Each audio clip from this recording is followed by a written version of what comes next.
Kansas City, Missouri. On Tyrann Mathieu's first day as a Kansas City Chief, there was a fitting amount of talk about other safeties both during and after his introductory news conference.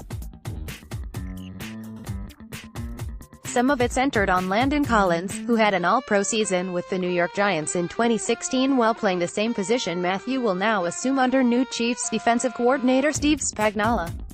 Some of it focused on former All-Pro and Chiefs team captain Eric Berry, the player Mathieu is effectively replacing as the defense's leader. But when the Chiefs were recruiting Mathieu earlier this week, it was the team's willingness to compare him to another safety, Hall of Famer Brian Dawkins, who Spagnuolo and coach Andy Reid both coached years ago in Philadelphia, that most accurately explains the critical role the Chiefs envision him playing on their defense. "It made the hair stand up on my back a little bit," Mathieu told Yahoo Sports with a grin Thursday. "I'm a football historian, so I know everything about the players that came before me, and when coach Andy Reid mentioned Brian Dawkins, all I think about is him jumping over people's heads and catching all those interceptions, and that's the kind of player I want to be. That's part of the reason why I'm here." The Chiefs signed Tyrann Mathieu to help push the defense, particularly in the playoffs. Getty Images. The Chiefs made that much clear after Mathieu's signing to a 3-year, $42 million deal was made official Thursday. "There were a lot of safeties out there, but I don't think there are many safeties out there that can really do everything on the field. Call the show, run everything back there, play down in the box, play slot, blitz off the edge, play center field," Chiefs general manager Brett Veach said. "And guys like that aren't cheap, so once you get a guy like that it certainly expedites your process on other players on the team and your decision you make on those players." Sentimentality didn't matter in defensive rebuild. The cost of getting what Veach called the ultimate chess piece for Spagnuolo in an effort to improve a 31st-ranked defense that cost Kansas City a Super Bowl berth last season came down to more than dollars and cents. For an organization that has largely valued continuity since Reid's arrival in 2013, the signing of Mathieu came at the expense of Berry, who at his best boasts some of the same versatility as Mathieu. It was the latest sign of the team's urgency to improve the defense quickly, and at the expense of sentimentality.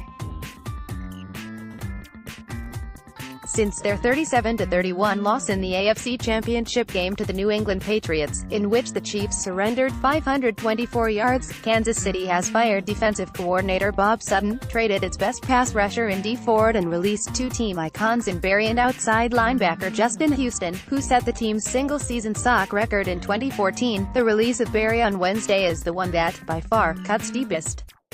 Berry has, in many ways, been Kansas City royalty since the Chiefs made him the 5th overall pick in the 2010 NFL Draft.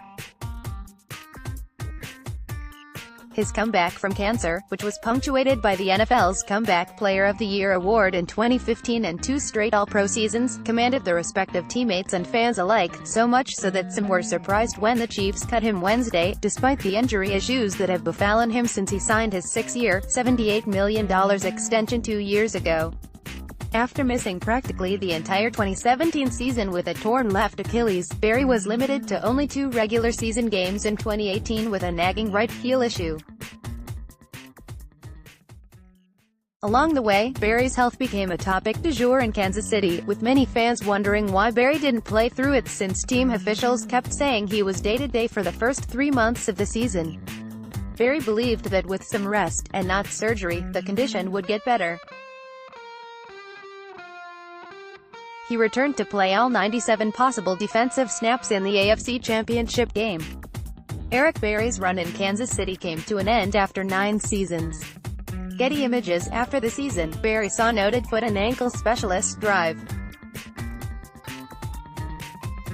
Anderson for a second opinion on the injured right heel, and was told by Anderson that he was progressing well and did not need surgery to play in 2019.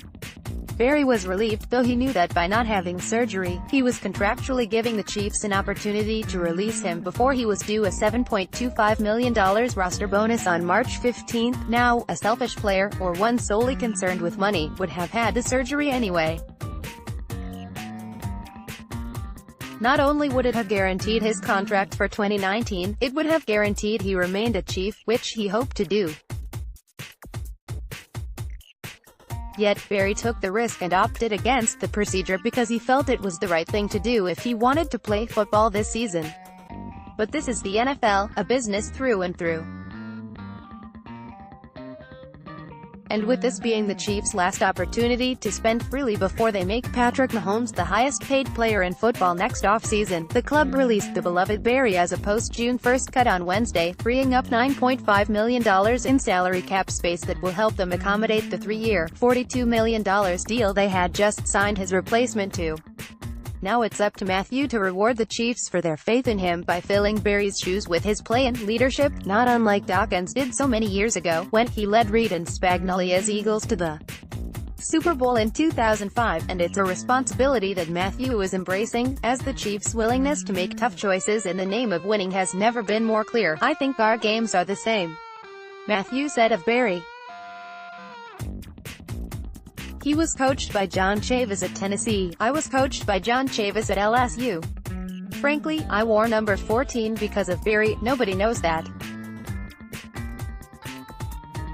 It would have been an honor to play with him, but I'll try to do my best to do it the right way. The way he would want it done. More from Yahoo Sports.